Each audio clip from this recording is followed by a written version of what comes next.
am reacting to your wrestling hot takes. This is your chance of the week to sound off with your wrestling opinions, so if you want to be featured in next week's hot takes video, make sure that you're following me on X/Twitter. Every Thursday I ask for your hot take on there. Hey, as always, don't forget to subscribe to the channel, ring that bell for notifications. If you're a wrestling fan, I know you're going to fall in love with this channel because you're going to get daily wrestling content. And I just want to point your eyes to yesterday's video, the top 5 John Cena must-watch matches. I feel like that video got lost in the YouTube algorithm. Usually my videos do a bit better than that, so in case you didn't see it, I'm going to put it in the pinned comment. Go watch it. I think it's a good one. But let's read some stupid shit. Oh, hey, look, it's BDE. Brandon does everything. He says, even though Brock Lesnar has had great success, I still feel as if he's underrated/underappreciated. It's this double-edged sword, Brandon, because it's his great success that have made people resentful and get bored and annoyed with Brock Lesnar, because there was a period of time where Brock Lesnar was annoyingly too powerful. He just could not be beaten,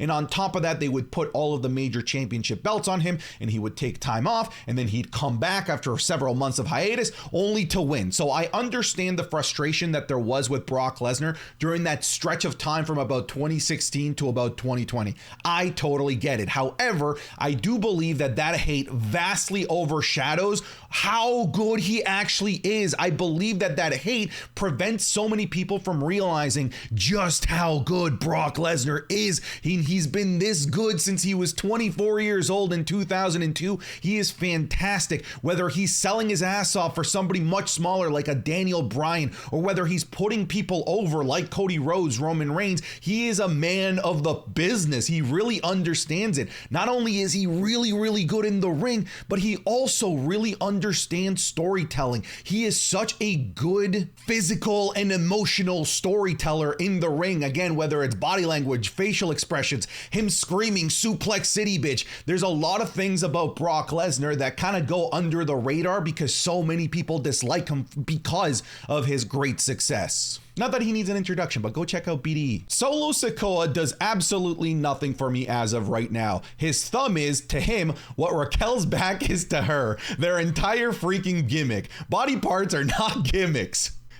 Okay, this one's pretty funny because it is kind of weird. The weird fixation that Solo Sikoa has for his thumb, just like Raquel has that weird fixation on her back. I think she's exaggerating. Obviously, that's not their gimmicks, but it is weird to point out just how weirdly fixated both of them are with those individual body parts. CM Punk versus John Cena is the greatest rivalry of all time to not get their deserved Mania main event. Those two could never have a bad match, and their in-ring chemistry and their incredible storytelling through promos couldn't be touched. I highly agree with the fact that they deserved a WrestleMania main event match. I believe that John Cena versus CM Punk is one of the greatest feuds of all time. Hell, I even talk about that in yesterday's video. Again, go check it out if you didn't see it in your sub feeds. But I wouldn't agree that it's the greatest rivalry of all time to not get a deserved Mania main event, because John Cena has 2 other ones that he didn't get to main event with, that being Edge and Randy Orton, short and triple threat matches.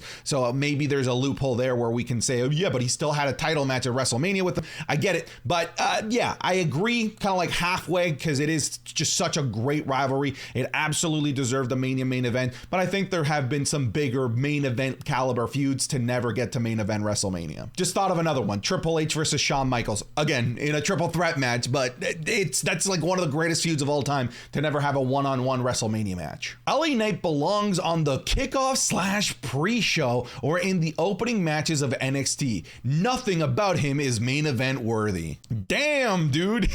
Okay, you really do not like LA Knight. Obviously, I disagree. I don't think that he's the bee's knees and needs to be winning every title how a lot of people think of him right now. I don't think that he was the right person to beat and dethrone Roman Reigns like a lot of people think that he is. In fact, we have a big discussion about this on the most recent Wrestling is Cool podcast, because I think a great place for LA Knight is an upper mid card going after the United States title against Logan Paul, because that's a huge feud right there, and people see it as a significant downgrade, when personally I think that's a better spot than just waiting for months for Roman to come back to maybe have a match with him only to lose to the same bloodline shenanigans shenanigans over and over again. But yeah, this is overkill. He is absolutely worthy of the main show. In many cases, he is a main eventer, and he is absolutely a draw for the WWE. In no world should he be in the kickoff, pre-show, or NXT. Come on, that's a little too much. This video is brought to you by the patrons over at patreon.com/SantiZap. They are the ones that are helping keep the lights on and the mics on by supporting and pledging a couple of extra bucks, and in return,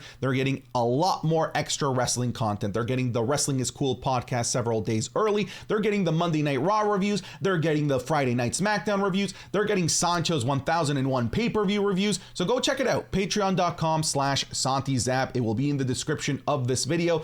Thank you again to the patrons for the support. Now back to the video. I feel like us WWE fans really love Seth and Roman's title reign. It's just that small wrestling mark in us that is begging for a new champ every few months. And I think it's because Roman having a 1,000+ day reign really makes us want shorter title reigns runs more often. I turned that into my own words because that tweet was horrifically written. I don't think that it's necessarily that we want shorter title reigns. Like, look at Gunther. I'm entirely okay with him holding that belt for as long as he wants to because it makes sense. They're telling a really good narrative there. The Roman Reigns reign, I'm okay with that as well because we've kind of jumped the shark to the point where now we're more so worried about the number as opposed to the storyline. But for a long time, like the Roman Reigns matches and feuds were absolutely must see and the best thing going on in the WWE. The Seth Rollins reign is the problem, but not because of how long it is, but because of their desire to continue to have him feud against people that we would rather see win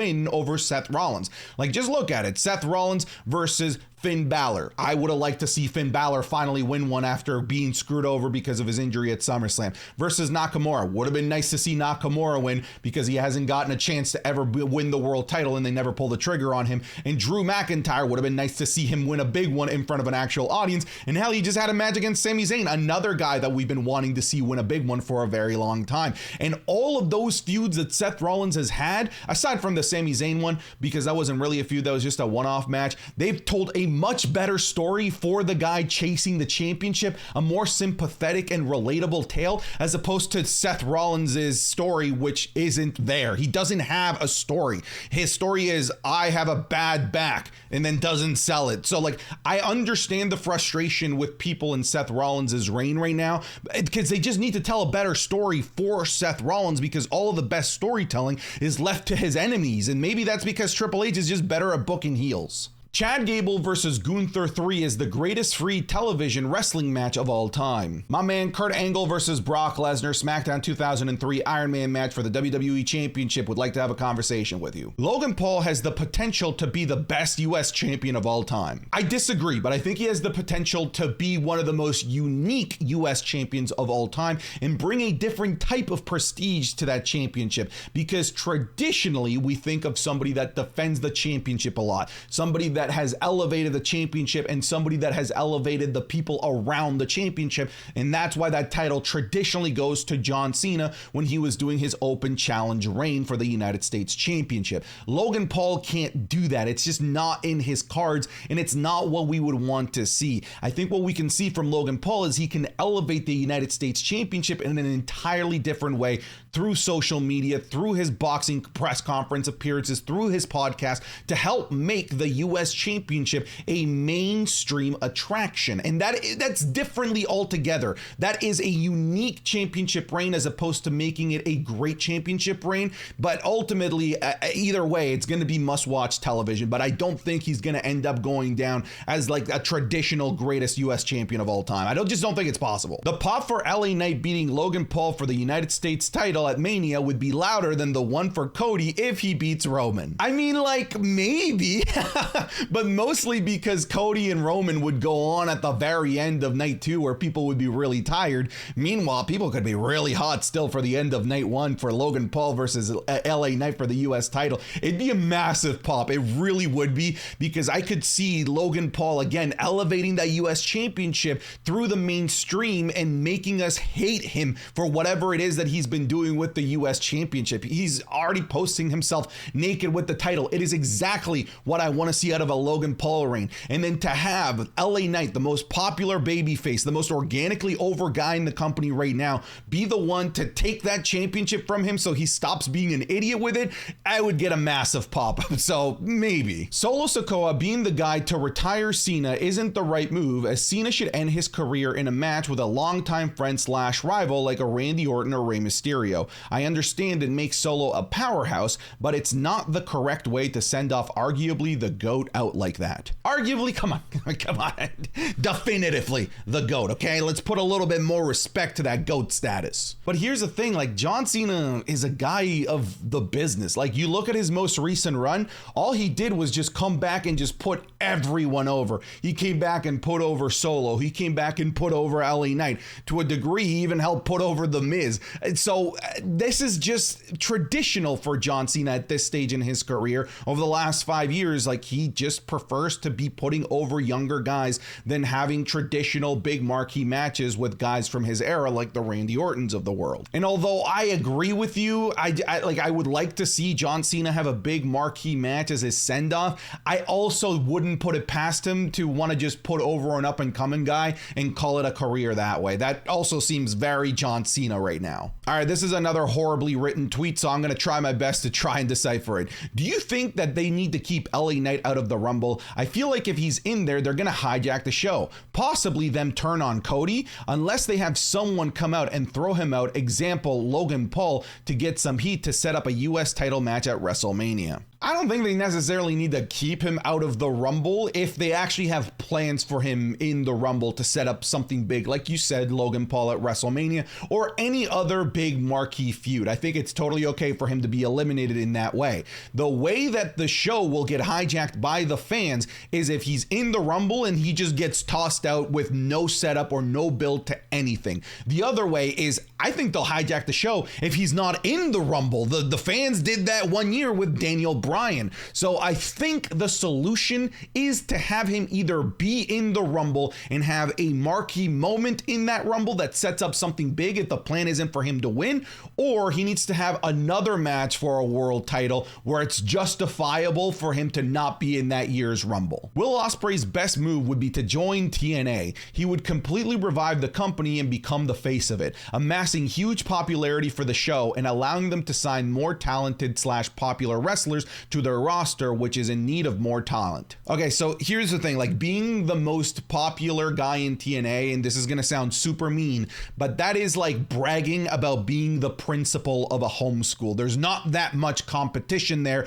and that really isn't too much to brag about in the grand scheme of professional wrestling. Yes, if he goes to TNA, obviously he becomes the most popular thing there, but is he that big and that popular that he could terraform all of TNA to make it a significantly bigger, more popular promotion?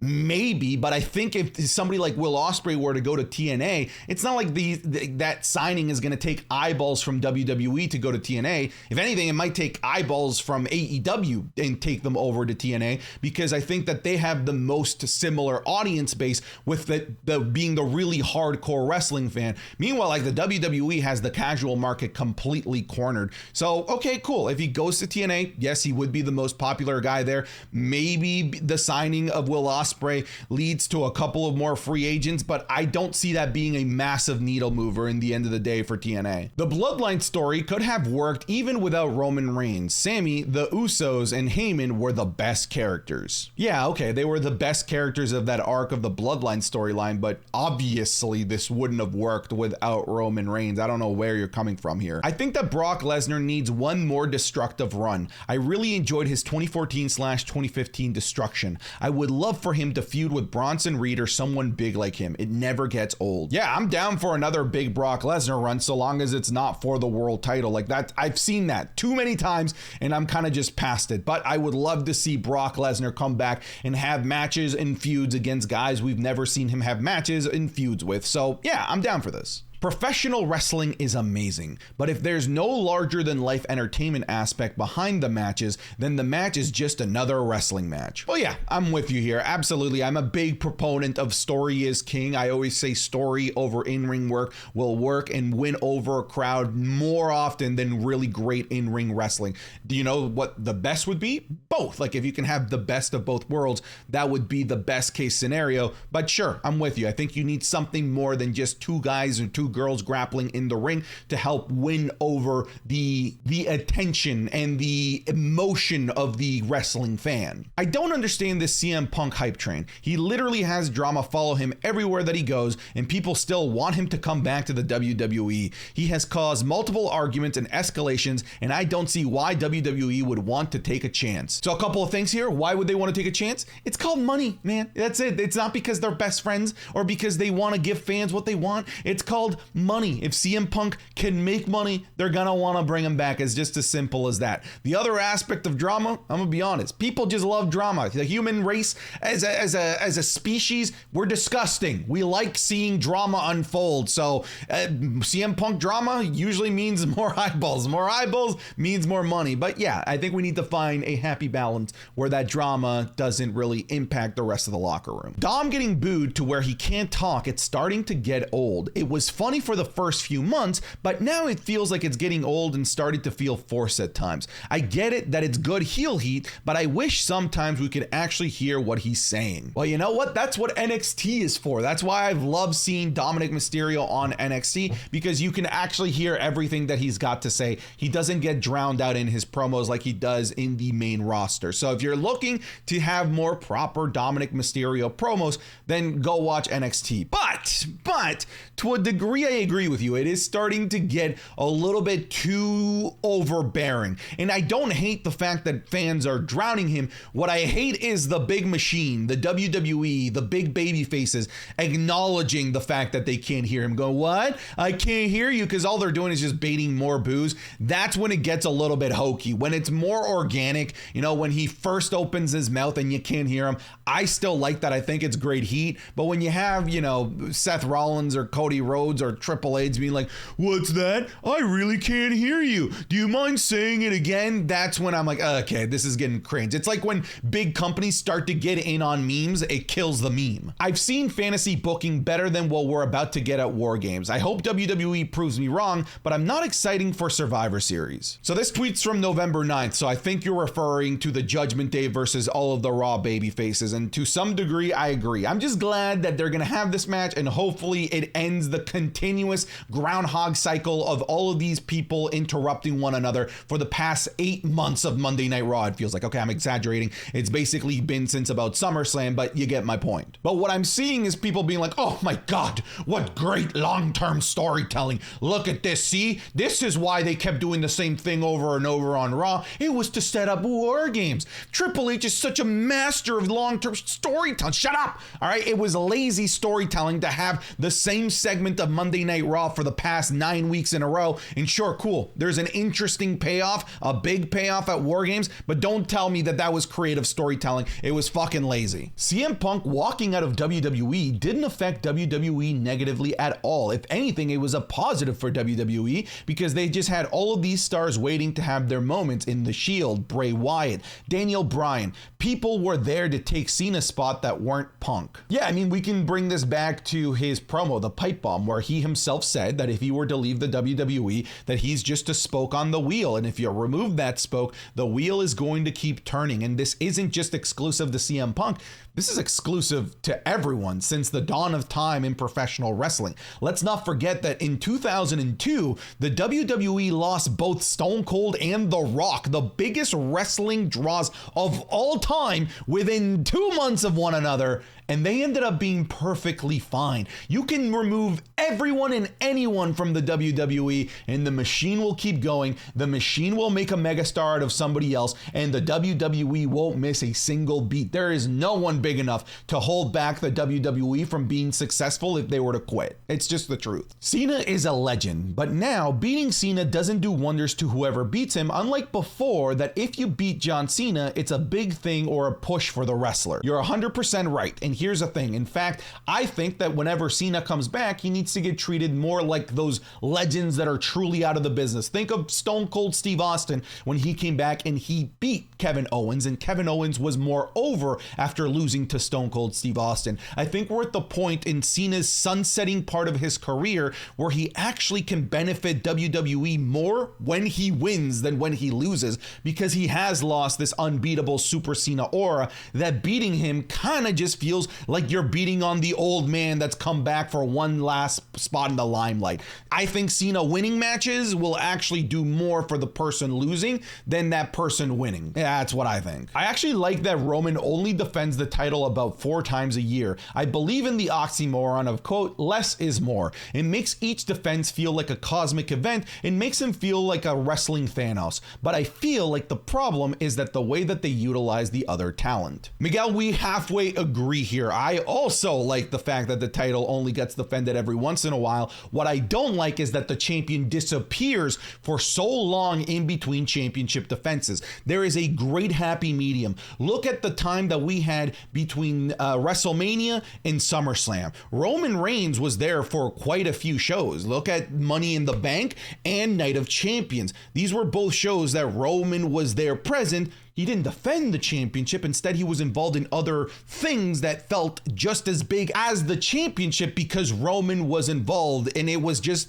tag matches. So what we need is Roman to be more involved, even if it doesn't mean him defending his championship all of the time. He can be involved in other things that aren't necessarily WWE Undisputed Championship title defenses and make the show feel special just with his presence. I don't like that he disappears. That's what I don't like about this whole situation. I don't hate that he defends it not as often. I just hate that he disappears. Certain wrestlers are better when they chase a said title than when they actually are champions. Sure, it's all scripted, but it doesn't feel the same. Yeah, I mean, traditionally, babyfaces are better at chasing the championship as opposed to being the gatekeeper and the champion of that actual championship. I'm telling you right now, when Cody Rhodes inevitably wins the big one within a couple of months, people are going to get tired of it. I just know it. I've been watching wrestling for long enough to know that that is the natural life cycle of fickle wrestling fans who really desperately want to see something. And once they get it, they're like, I'm tired of this toy. I want the next thing. It's going to happen to Cody. It happened to Seth. It's just inevitable. The 619 is the worst movie in WWE history. I don't know, man. Doom was pretty bad. The Chaperone was pretty bad. I think that there's some worse movies in WWE history. Watch your goddamn spelling when you send these. Gunther has to lose the Intercontinental title to a big star. Guys like The Miz, Gable, or Reed are too small a names to end such an incredible reign. Too small a names, and you include The Miz, a 2-time Grand Slam champion, first ballot Hall of Famer? Come on, what are your standards here? Do you think that only big names like God and Jesus can take out Gunther at this point? The Miz is absolutely a huge name. Getting rid of NXT Black and Gold, even though it was really good, was necessary because the reality is that it didn't prepare the majority of wrestlers for the main roster, and it didn't work as a developmental brand, which is what the WWE wanted it to be. Here's the thing, I agree with you. I think NXT Black and Gold is the greatest independent promotion of professional wrestling of all time. I loved NXT Black and Gold, but NXT Black and Gold did a very poor job of getting people ready for the main roster. Either that or the head honchos that ran the main roster didn't know what to properly do with NXT Black and Gold graduates. Nowadays, NXT 2.0 and then the current NXT White and Gold iteration is so good as a farm system, and they found this really great happy medium where it's such a great independent show in its own right, while also getting people and wrestlers and even commentators ready for the main roster job. They're doing a much better job at developing those NXT stars into main roster stars, but we also have to give credit to the people running the main roster show because they're much better at handling and giving storylines to NXT call-ups, far better than they've ever been. As WWE's website have brought back CM Punk's profile, a return at Survivor Series, and the WrestleMania feud versus the returning Randy Orton is a must. I mean, no, I don't think it's a must because it's a feud that we've already had before. And the fact of the matter is that there's not too much juice left in the squeeze of Randy Orton and CM Punk's career. They're both very banged up and they're both in their 40s. I'm at the point where I'd rather see those guys have new, refreshing feuds that we haven't seen before they call it an end to their career. We've seen Randy Orton versus CM Punk before. Hell, it was even a WrestleMania match at WrestleMania 27. So I disagree. I'd rather see them do different things. But that's it. Again, make sure you're following me on X if you want to submit your hot takes for next week's video. But that's it. I'm done. Get out of here.